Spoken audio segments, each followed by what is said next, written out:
Magandang araw po sa inyong lahat mga kababayan at welcome back dito po sa ating munting channel Pinas News Review, kung saan re-reviewin po natin ang mga mahalagang balita dito sa Pilipinas. Mga simpleng komento sa mga issue dito sa Pinas. At ito nga mga kababayan, kapapasok lang, nagdeklara na PBBM na taranta na sa matinding ginawa ni Baste Duterte. Pumalag na. So yan mga kababayan, sa kabila po ito ng yung sa mga pulis doon sa isinagawang drug war ng Davao City Police, mga kababayan, na kung saan inutusan niya sila ni Mayor Baste para protektahan po ang mga residente ng mga kabataan, mga mamamayan ng Davao City sa ipinagbabawal na droga.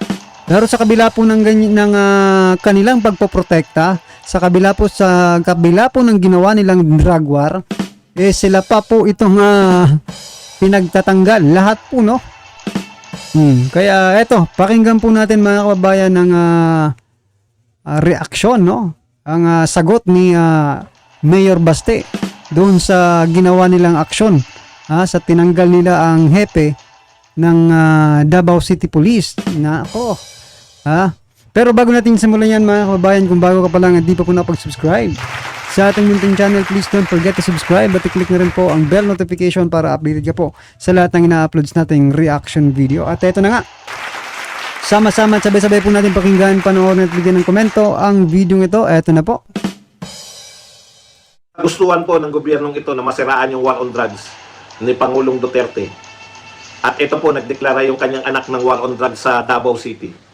Ito po ang pahayag ni Mayor Sebastian Baste Duterte. Hindi ko lang talaga maintindihan bakit sa dinami-dami ng problema dito sa Pilipinas, why would you spend time and resources on a local executive who is declaring war against drugs? Is it a bad thing that I'm declaring war against drugs? Bakit sobrang allergic sila sa platform na yan? It was a popular platform by the former president and it is still popular. So that's why, as a local executive, in order for me to protect my citizens, either figuratively or literally, I will say that my city is against it and is at war with drugs. Okay. Alam po ninyo, Mr. President, grabe nyo naman pasamay. Meron po silang mga pinasasamay, Alam niyo po, isa po itong war on drugs ni Pangulong Duterte sa pinaka-successful niyang programa, Pakisabi niyo lang po kung Kaya nga po mga kababayan, dyan po talaga napaghahalataan sila na talagang yung mga programa ni dating Pangulong Duterte ay sinisiraan nila. Bakit po? Hindi lang po itong war on drugs mga kababayan, di ba? Pati po yung mga proyekto ni dating Pangulong Duterte ay inaangkin po nila. Natatandaan ko may vlog po tayo about dito na inisa-isa po yung mini-mention nila yung mga airport mga kababayan, na na-accomplish daw ng administrasyong ito. Di ba? Teka lang, sabi ko yung napangalanan kasi yung airport namin dito. At sabi sa administrasyon daw nila, inaugurate yung airport. So anong masasabi niyo diyan mga kababayan? Diba? O hindi lang naman yung airport namin dito, at may nag-comment pa po na pati airport nila tapos na po, bago maupo si PBBM tapos na po at nagagamit na. At dito naman po sa war on drugs mga kababayan, tinatanong na tinatanong ko kung nung last vlog mga kababayan, kung nasusundan po niyo, tinatanong ko po kung ano po ba ang administrasyong ito. Protector ba? Yan ay nagtatanong lang po tayo kung protector ba sila. Kasi kung sino patuloy yung gumagawa ng mga aksyon para lutasin yung problemang ito, ay sila patuloy itong nagsasuffer mga kababayan. Yan pa nga isa pa po yung drug bust mga ayungan, di ba? Hinahanap na po. Nasaan na daw po yung driver? Diba? Nakahuli sila sa checkpoint. Yung pinagmamalaki nilang walang dahas na nagawa. Walang encounter di umano mga kababayan na nangyari. Kasi nga po idiniliver lang sa checkpoint. Nasaan na daw po yung driver? At nasa na daw yung nahuli ninyong droga? Yan ay hinahanap lang ng taong bayan. Kasi kung, di ba? Kung, ito nga lang ito opinion lang po ito.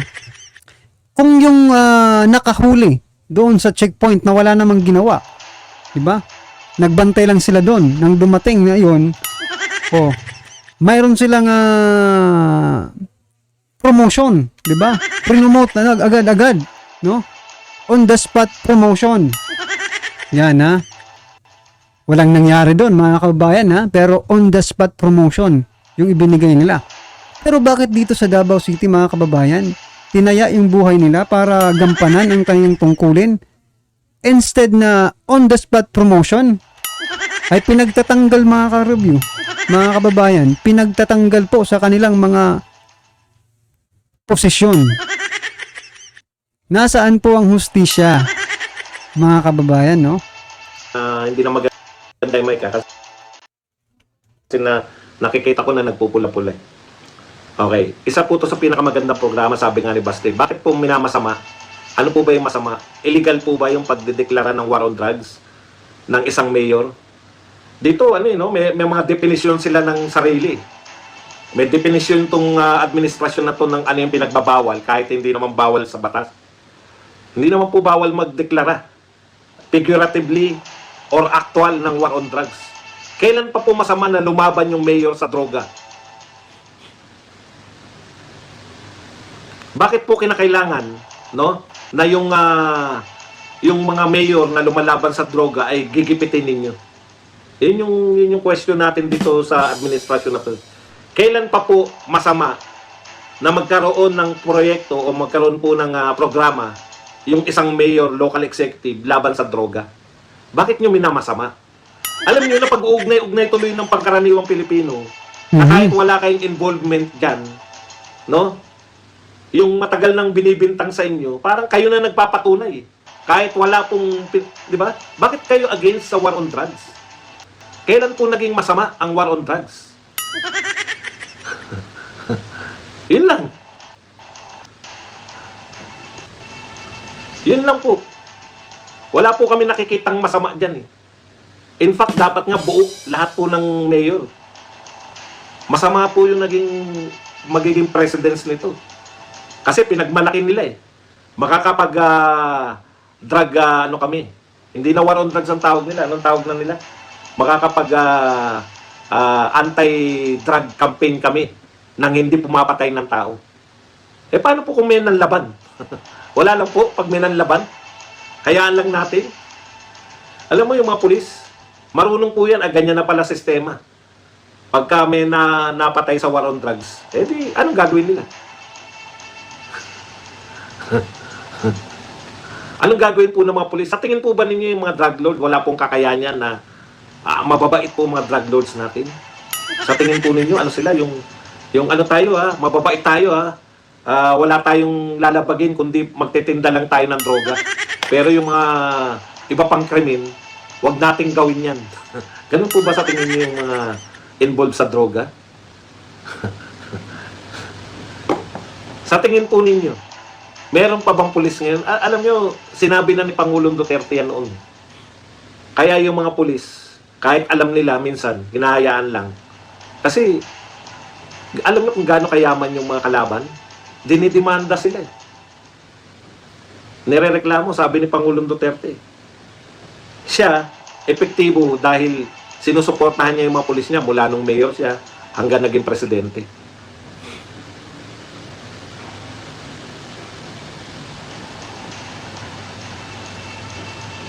Bakit nga naman kami lalaban pa dyan sa mga yan, di ba?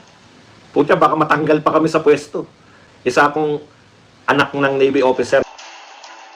So yan na nga po mga karibyo natin yung mga kapulisan po natin ngayon ay parang ilag na tuloy, no?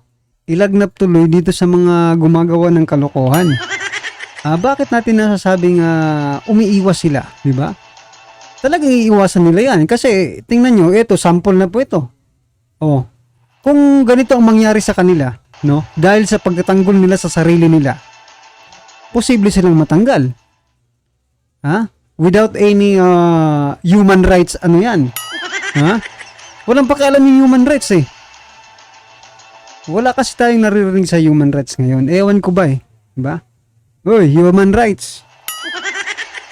Gising-gising din pag may time, human rights. Diba? Ito na po ang sample. Sinampulan na po ang ating mga otoridad. Na sige, gumawa pa kayo ng mga ganito. Matatanggal kayo sa pwesto. O, posible kayong makulong o maitapon sa kung saan-saan. Diba? O, etong hindi opinion lang ito, mga kababayan, parang pinapaboran pa. Diba? Yung mga negosyanteng mga illegalista. Diba? Pabor na pabor po sa kanila. Tuwang-tuwa po sila. Siguro ko nga, nung nalaman nila yung nangyari sa Davao, mga kababayan, nagpa-party pa ang mga hinayutak na ito. Kasi, takot na eh. Takot na po yung, nabaliktad na tuloy ngayon, mga karibin natin. Kung noon, sa panahon ni PRRD, ni former PRRD, no? Sila po ang ilag na iwas sila sa otoridad. Ngayon po, otoridad naman po ang umiiwas.